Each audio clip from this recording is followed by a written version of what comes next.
Hello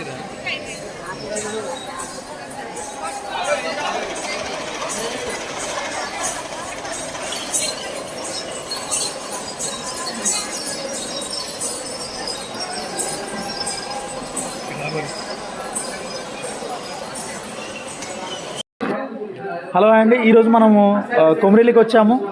అన్నయ్య గౌలికర్ సీనన్న director, తెలుసు కదా, కమలా హార్ట్స్ ప్రైవేట్ లిమిటెడ్ మల్లన్న జీవిత చరిత్ర మీద సినిమా తీస్తున్నాం కదా. ఈరోజు యాక్చువల్లీ మనం షూట్ చేసాము. దాంట్లో కొంచెం దేవుడి యొక్క బొట్టు, రేణుకాచార్య యొక్క బొట్టు కొంచెం మిస్టేక్, అంటే అంత పర్ఫెక్ట్ రాలేదని మళ్ళీ రీషూట్ చేస్తున్నాము. అంటే గౌలికర్ సీనన్న అసలు కాంప్రమైజ్ అనేది గారు, మళ్ళీ ఈరోజు రీషూట్ పెట్టుకున్నాము.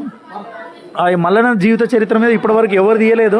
బట్ అన్న ముందుకొచ్చి మల్లన్న జీవిత చరిత్ర మొత్తము తను అధ్యయనం చేసి ఎలా అయితే బాగుంటుంది, జనాలకు ఎలా చూపించాలని చెప్పేసి అన్న స్టార్ట్ చేస్తున్నాడు. యాక్చువల్లీ మల్లన్న చరిత్రలు అయితే మామూలుగా ఇంతవరకు నోటితో చెప్పుకోవడము మనం విన్నాము కథలుగా. సినిమా రూపంలో, ఒక సాంగ్స్ రూపంలో జనాలు అందరి ముందుకు తీసుకొచ్చాడు, చాలామంది ఆదరించారు. ఇప్పుడు కూడా మల్లన్న జీవిత చరిత్ర మీద ఈ సినిమా చేస్తున్నారు. ఈ సినిమాని ప్రతి ఒక్కరు ఆదరిస్తారని అతి తొందరలో మేము ముందుకు తీసుకొస్తాడు. ఓకే అండి, థ్యాంక్ యూ.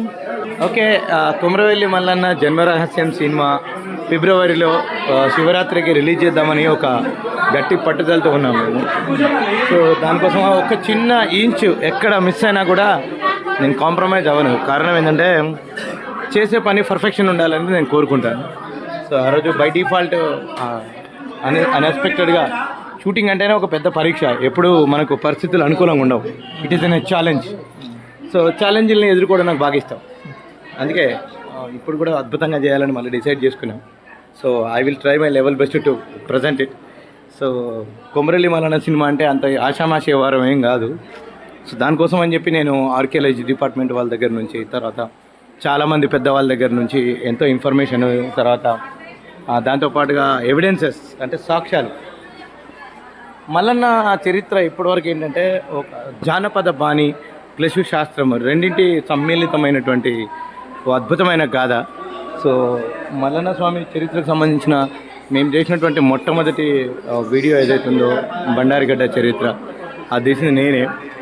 సో ఇప్పుడు ఆ తర్వాత అప్పుడు ఏం తెలియదు నాకు, ఏదో పెద్దలు చెప్పారు కదా అని చెప్పి తీసుకుంటూ వచ్చిన. కానీ మనశ్శాంతి లేదు నాకు ఎప్పుడు కూడా. ఎంత చేసినా ఇంకేదో తక్కువ ఉంది, ఏదో తక్కువ ఉంది అనిపించేది. సో డైరెక్టర్గా నేను చాలా పెద్దవాళ్ళ దగ్గర పనిచేసిన, వాళ్ళ పేర్లు ఇప్పుడు నేను చెప్పాను అనవసరం కూడా. సో ఇప్పుడు ఏమైందంటే నెక్స్ట్ నేను డిసైడ్ చేసుకున్నా, ఈ మనశ్శాంతి లేదు, ఏం చేయాలా అనుకుంటున్న క్రమంలో అసలు వాట్ ఈజ్ మల్లన్న, కొమరవెల్లి మల్లన్న అంటే ఎవరు, అసలు ఆయన చరిత్ర తెలుసుకోవడానికి ప్రతిరోజు గుడికి వెళ్ళి ఆయన అడిగేవాడిని. ఎక్కడ సమాధానం దొరకలేదు. ఓ రోజు పోయి గట్టిగా అడగడం జరిగింది. అయ్యా నీ కథ నువ్వే చూపించాలి, ఇంకెవరు చూపించాలి, ఇక నాకు ప్రపంచంలో ఎక్కడ కూడా సాక్ష్యాలు లేవు అని నేను బాగా వేడుకున్నా. ఆ తర్వాత చాలా కష్టపడ్డా సినిమా కోసం, కానీ ఎప్పుడు నాకు దారి దొరకలే. ఎప్పుడైతే ఒక పెద్ద మనిషి ఎవరో అన్నోని ఒక పర్సన్ వచ్చి ఏం చెప్పిందంటే, ఏం పిల్లగా బాధపడుతున్నావు ఏంది అని అడిగింది. అంటే ఏం లేదు అన్న, మరి నేను మల్లన్న సినిమా అనుకుంటున్నా కానీ అవ్వట్లేదు, ఎంత ట్రై చేసినా అవ్వట్లేదు, ఏందో నాకేం అర్థమైంది లేదు అంటే, అప్పుడు ఆయన ఒకటే మాట అన్నాడు, నువ్వు మందు తాగుతావా అని అడిగి, సిగరెట్ తాగుతావు అంటే. సో మరి స్వామివారికి నచ్చినట్టు నువ్వు ఉండాలా, నీకు నచ్చినట్టు స్వామి ఉండాలా అని అడిగింది. Really great. ఆయనకు నచ్చినట్టు నేను ఉండాలి కదా అని. మరి ఏడున్నావు అయ్యా నువ్వు? మటన్ తినుకుంటా, మందు తాక్కుంటా, సిగరెట్ తాక్కుంటా నేను మల్లన్న సినిమా చేస్తా అంటే, నీకు మల్లన్న ఎక్కడ తోడు ఉంటాడు చెప్పు అన్నాడు. ఆ ఒక్క ఆలోచన, ఆ పెద్ద మనిషి అన్న ఒక్క మాట నాకు సంకి తిరిగి 24 గంటలు నిద్ర లేదు నాకు. ఏమైతే అదైతే అనుకున్నా. పొద్దున్నే తెల్లవారుజామున తడి బట్ట స్నానం, మంచిగా తలారా స్నానం చేసేసి స్వామివారి దగ్గరికి వెళ్ళి, నాకు నువ్వు కావాలి, నీ చరిత్ర దునియాకి నేను శాస్త్రపరంగా విత్ ఆధారాలతో సహా చూపించే ప్రయత్నం నేను చేస్తున్నా, నీ దీవెన లేనిది కాదు, కాబట్టి ఇవన్నీ వదిలేస్తున్నా అని చెప్పి నేను అన్ని స్వామివారికి వదిలేయడం జరిగింది. సో మటన్ తినను, చికెన్ తినను, ఈవెన్ ఎగ్గు కూడా తినను. చాలామంది ఏమనంటే ఎగ్గు నాన్ వెజ్ కాదు, వెజిటేబుల్ కిందకి వస్తుంది, తినొచ్చు కదా అన్న. ఒక దశలో నాకు ఇవ్వాల్సిన దాన్ని మందు తాగితేనే ఇస్తా అని పరీక్ష పెట్టిన వాళ్ళు చాలామంది ఉన్నారు. నేను అందరినీ రిజెక్ట్ చేసి పారేసిన, చాలా హార్ట్ అవసరం లేదు నాకు అని. సో అంత గట్టిగా ఉన్నాను కాబట్టి ఆ తర్వాత అద్భుతాలు మామూలుగా జరగలేదు. ఆ తర్వాత ఆర్కియాలజీ డిపార్ట్మెంట్ వాళ్ళకి నేను లెటర్ పెట్టుకోవడం జరిగింది, నాకు ఇట్లా కొమరవెల్లి మల్లన్న దానికి సంబంధించినటువంటి ఆధారాలు కావాలి. పాపం వాళ్ళకు కూడా ఎక్కడేం దొరకలేదు. సో అప్పుడు నేను ఒక దగ్గర పని చేస్తున్నా, ఇప్పుడు అది నేను రివీల్ చేయను, సమయం వచ్చినప్పుడు చెప్తా. కట్ చేస్తే కరెక్ట్గా 6 నెలల తర్వాత కవి సార్వభౌమ, ఎస్, శ్రీనాథ కవి సార్వభౌమ గారి వంశానికి చెందినటువంటి కావూరి శ్రీనివాసరావు గారిని నన్ను సంప్రదించమని చెప్పి ఆర్కియాలజీ డిపార్ట్మెంట్ వాళ్ళు నాకు ఇచ్చారు. నేను ఆయన్ని సంప్రదించిన తర్వాత ఆయన అనేక తాళపత్ర గ్రంథాలు తీసి అందులో మల్లన్నకు సంబంధించినటువంటి తాళపత్ర గ్రంథంలో ఏముంది ఏంటి అనేది మొత్తం ఇన్ఫర్మేషన్ ఇచ్చాడు. చిత్రం ఏంటంటే ఏదైతే శాస్త్ర ప్రమాణంగా అసలు మల్లన్న సాక్షాత్తు శివుడే అనడానికి 13వ శతాబ్దంలో మన తెలంగాణలో సంధియుగం అని అంటారు. ఆ సంధియుగం టైంలో జరిగిన దానికి సంబంధించినటువంటి ఎవిడెన్స్లన్నీ తీసుకున్నాం. అప్పుడు మల్లన్న స్వామి చిన్నప్పుడు ఏమేమి విద్యలు నేర్చుకున్నాడు, అసలు వాటికి సంబంధించిన అన్ని ఆధారాలు తీసుకున్న తర్వాత అప్పుడు నాకు కాన్ఫిడెన్స్ వచ్చింది బాస్. తర్వాత గమ్మత్ ఏంటంటే ఏ కథ అయితే నేను తీయాలని నిర్ణయం తీసుకున్నాను అదే కథ తాళపత్ర గ్రంథాలలో సూపర్. మళ్ళీ కట్ చేస్తే నాకంటే ముందే మహారాష్ట్రలో మల్లన్న మీద సినిమాలు తీసిన వాళ్ళు ఉన్నారు. ఓకే, నాకంటే ముందు తీశారు. నేను తెలంగాణలో ప్రప్రథమైన వ్యక్తిని. కానీ ఆల్రెడీ మహారాష్ట్రలో అక్కడ ఖండేరాయ అంటారు. ఇప్పుడు ఇక్కడ కూడా మీరు ప్రతిరోజు వినొచ్చు, ఒకసారి యూట్యూబ్కి వెళ్ళి సెర్చ్ చేయండి, ఖండేరాయ మళ్ళీ ఖండేరాయ అని ఈ మధ్యకాలంలో పాట కూడా వచ్చింది. ఓకే, సో మరి మల్లన్న ఖండేరాయ ఏంటి అంటే అదొక పెద్ద ఎపిసోడ్, అది చేయాలంటే ఇంకో సినిమా అవుతుంది. ప్రస్తుతానికి ఆ టాపిక్ మనం పక్కన పెట్టేసి ఇప్పుడు మల్లన్న చరిత్రకు సంబంధించి 5 రాష్ట్రాలతో ఒక విచిత్రమైన లింక్ ఉంది. సో నేను ఇప్పుడు ఆ సినిమా కోసం 5 రాష్ట్రాలు వెళ్తున్నా షూటింగ్కి, నో కాంప్రమైజ్. తమిళనాడు, తంజావూరు, కర్ణాటక, అవన్నీ నేను ఇప్పుడు వెళ్ళబోతున్నా. సో వెయిట్ అండ్ సీ, సినిమాలో చూడండి. సో మన ఫ్రెండ్ ఇక సుధాకర్ గురించి చెప్పాలి. ఈయన ఈ ప్రాజెక్ట్లోకి ఎట్లా ఎంటర్ అయ్యాడు. రేణుకాచార్య ఎవరైతే మల్లన్న స్వామికి విద్యలు నేర్పించినటువంటి గురుదేవులు ఉన్నారో ఆ పాత్ర కోసం నేను చాలామందిని సెర్చ్ చేశాను. ఒక దశలో ఒక పెద్ద వ్యక్తిని నేను కన్సల్ట్ అయ్యాను. అఫ్కోర్స్ వాళ్ళు చాలా పెద్ద వాళ్ళ గురించి నేను మాట్లాడకూడదు.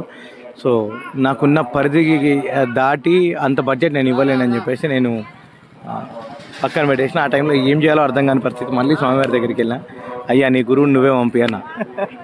మనవాడు వచ్చాడు, కట్ చేస్తే సుధాకర్. Thank you. ఆ రేణుకాచార్య గురువు పాత్ర ఇప్పుడు తను చేస్తున్నాడు.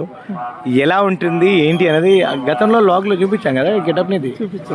సో ఇప్పుడు నెక్స్ట్ సినిమాలో చూడండి ఆయన ఎలా ఉండబోతుంది. సో నాకు బాగా సుధాకర్ దగ్గర ఏం నచ్చిందంటే మా డిఓపి గారండి, సో ఈ సినిమా చేస్తుంది ఆయనే. సో సుధాకర్ దగ్గర నాకు ఏం నచ్చిందంటే టైమింగ్, పంచువాలిటీ. ఈ టైంకి రావాలంటే పాపం ఆయన అసలు రాలేని పరిస్థితి. ఆయన సిచ్యువేషన్ ఎట్లుందనేది ఆయన చెప్పాలి. ఇప్పుడు ఒకసారి చెప్పాము.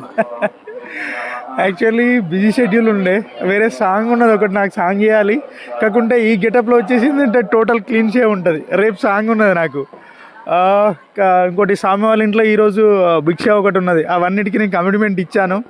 బట్ అన్నుండి లేదు మనం చెయ్యాలి. మళ్ళీ మన చేసిన దాంట్లో ఒక బొట్టు ఒకటి పోయింది కదా, అసలు నేను కాంప్రమైజ్ కానున్నాను. అవన్నీ పక్కన పెట్టేసి, ఎందుకంటే మల్లన్న స్వామి ఆ కృపతోటి నాకు అవకాశం వచ్చిందని నేను చాలా అద్భుతంగా చాలా హ్యాపీగా ఫీల్ అవుతున్నాను. ఎందుకంటే ఒక మల్లన్న దేవుడు గురువు క్యారెక్టర్ రావడం అంటే అది నేను ఏదో జన్మల చేసుకున్న పుణ్యం, అది అన్న ద్వారా వచ్చింది. అందుకోసమే నేను మిగతా అన్నీ వదిలేసుకొని, యాక్చువల్లీ బిజీ షెడ్యూల్ ఉన్నది, హాస్పిటల్ తర్వాత ఇవన్నీ, కానీ అన్నీ వదిలేసి కూడా ఈ క్యారెక్టర్ కోసం వచ్చాను. సార్ మీరు ఇటుండండి సార్, అన్నీ వదిలేసుకొని కూడా ఈరోజు వచ్చాను. డెఫినెట్గా చూడాలి. మనకు అనుకున్న రేంజ్లో మనకి సినిమా అనేది డెఫినెట్గా మనం ముందుకు తీసుకురానికి మన డైరెక్టర్ అనే తర్వాత మన డిఓపి అనే వాళ్ళు కూడా కష్టపడుతున్నాం. చూద్దాం నెక్స్ట్ లెవెల్లో మళ్ళీ నెక్స్ట్ లాక్లో మళ్ళీ మీతో కలుస్తాను. ఒక్క బొట్టు కోసం మళ్ళీ రీషూట్ చేస్తాం, జస్ట్ బొట్టు కోసం. ఒక కంటిన్యూటీ మిస్ అయినా మరి తప్పదు కదా. ఓకే అండి, అంటే ఎవరు కావాలని మిస్టేక్ చేయరు, ఆ ఫ్రస్ట్రేషన్లో జరిగిపోతుంటాయి. తొందరగా అయిపోవాలి అనే ఇంటెన్సిటీలో మిస్టేక్ జరుగుతూ ఉంటాయి. సో కాబట్టి మనం జరుగుతూ ఉంటాయి, ఇటు తిరుగుతాం ఇక్కడ బ్యాక్డ్రాప్. సార్ ఇప్పుడు డివైపీ గారు మీరు చెప్పండి సార్, మీరు మొదటి నుంచి ఈ సినిమాలో ఉన్నారు కదా, మీకు ఎలా అనిపించింది? సో ప్రొడక్షన్ పరంగా, మిగతా పరంగా, టెక్నికల్గా, సాంకేతిక పరంగా చెప్పండి. మల్లన్న సినిమా అంటేనే ఒక అద్భుతం. ఎందుకంటే ఇది దాదాపుగా చాలా రోజులు జరుగుతుంది సినిమా. ఇంకోటి ఏంటంటే మల్లన్నది అంటే ఇంకా చెప్పలేము, ఇక ఆయన దైవం అంతా. ఇప్పుడు షెడ్యూల్ జరగడం కూడా ఆయన మూలంగా జరుగుతుంది. మన డైరెక్టర్ గారు అయితే రాజమౌళి అంతా కాకుండా రాజమౌళిలాగా చెక్కుతున్నాడు సినిమా అయితే. అది అంతా మల్లన్న దయ మనది. అంత మల్లన్న దయ. మనం ప్రయత్నం మాత్రమే చేస్తాం అంతే. Just I mean trying to get అద్భుతమైనటువంటి ఫుటేజ్ని బయటికి ఇవ్వాలని నేను ప్రయత్నం చేస్తాను. వచ్చాము ఇప్పుడు ఓకే. మొత్తానికైతే సినిమా అయితే ప్రేక్షకుల ముందుకు తీసుకురానికి చాలా కష్టపడుతున్నారు. చాలా కృషి చేస్తున్నాం. ఓకే డన్, థ్యాంక్ యూ అండి. చూద్దాం మళ్ళీ నెక్స్ట్ లెవెల్లో మనం.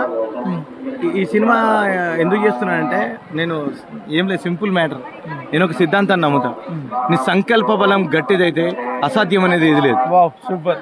నేను బాగా గట్టిగా నమ్ముతా. నిజంగా స్వామివారి చరిత్రలో అలాంటి సన్నివేశాలు ఆయన ఎదుర్కొన్నాడు. అప్పుడు ఎప్పుడో జరిగిన కథ నేను చూడలే, కానీ ఇప్పుడు ఆయన సినిమా తీస్తున్నప్పుడు ఆయన ఎలాంటి పరిస్థితులు అనుభవించాడో అలాంటి ఛాలెంజింగ్లు నేను ఎదుర్కొంటున్నాను. బట్ ఎదుర్కొన్నప్పటికీ నాకు ఆ బలం ఇచ్చి ఆయన దాన్ని ఫుల్ఫిల్ చేసి గిటాన్ అయ్యే శక్తి కూడా ఆయన ఇచ్చిండు. సినిమా హిట్టా ఫట్టా పక్కన పెడదాం, కానీ నేను ఈ సినిమా చేసినా నేను గర్వంగా చెప్పుకుంటా అంతే. అది నేను పెద్ద కాదు, అందరికీ గర్వకారణమే. నేను పెద్ద పుడింగ్ అని, నేను పెద్ద తోపు అని నేను ఎప్పుడు అనుకోను. ఎన్ని జన్మల అదృష్టం ఉందో ఆయన కథ తీసి అదృష్టం. ఆర్టిస్ట్ కూడా రియల్లీ అదృష్టవంతుడు డెఫినెట్ గా. అది నేనైతే చాలా అదృష్టవంతుని, ఎందుకంటే మల్లన్న దేవుడికి గురువు క్యారెక్టర్ అంటే రియల్లీ అది ఇంకొక జన్మలో వేసుకున్న పుణ్యం అది. కాదు సుధాకర్, నువ్వు వచ్చేంత వరకు నాకు టెన్షన్, ఎందుకంటే నువ్వు ఉన్న బిజీ షెడ్యూల్లో హైలీ ఇంపాసిబుల్. నువ్వు వచ్చిన తర్వాత నేను చూశాక హర హర మహాదేవా అనుకున్నా నేను. సో ఇంకోటి, నువ్వు డైలాగ్లో కొంచెం ఎట్లా కాదు, ఆ డైలాగులు ఎట్లుంటాయమ్మా? రియల్లీ ఆ డైలాగులు కూడా సూపర్. ఇక నేను చెప్పవద్దు, ఆ స్క్రీన్ లో చూడండి డైలాగులు అవన్నీ. ఓకే ఒక్కటి మాత్రం ఒప్పుకోవాలి, నేను చూసిన ఒకవైపు మేము లైట్లు గిట్లు అని సెట్ చేస్తుంటే మనోడు డైలాగ్ పట్టుకొని పేపర్ పట్టుకొని లొకేషన్లో తిరగడము, ప్రాక్టీస్. సో నాకు సుధాకర్లో స్పెసిఫిక్గా నాకు నచ్చింది ఏంటంటే డెడికేషన్. ఇలాంటి డెడికేషన్ ఉన్న వాళ్ళు ఏదో ఒకరోజు లెవెల్లో ఉంటారు బాస్. కాకపోతే మనకి ఎవరు బ్యాక్గ్రౌండ్ లేరు, మనకు పెద్ద డబ్బులు ఏం లేవు, దిల్ ఉంది, దిమాక్ ఉంది, పని మీద ప్రేమ ఉంది, అంతే. భగవంతుడు తోడుంది. చూద్దాం ఏం జరుగుతుందో. ఏం సుధాకర్ అంతే కదా. డెఫినెట్గా. ఇంకోటి, ఇప్పటి వరకు చాలా మంది ఎంత సహకరించారో